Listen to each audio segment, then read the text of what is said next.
आज की वीडियो में पढ़ने वाले हैं interrogative sentence use of infinitive. Interrogative sentence हमारे दो टाइप के होते हैं। First type yes no type. इसकी पहचान होती है क्या से शुरू होने वाले वाक्य। रूल होगा हमारा हेल्पिंग वर्ब स्टार्टिंग में रहेगी, उसके बाद सब्जेक्ट प्लस इंफिनिटिव।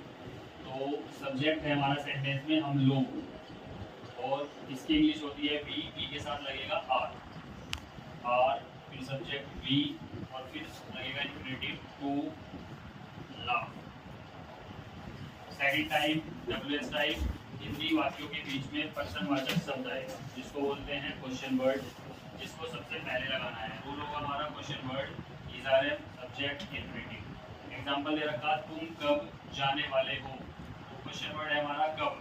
कब के लिए यूज करेंगे व्हेन। फिर इजआरएफ तुम के अकॉर्डिंग क्या लगेगा आर, फिर सब्जेक्ट हमारा यू, उसके बाद इंफिनिटिव होगा हमारा जाना टू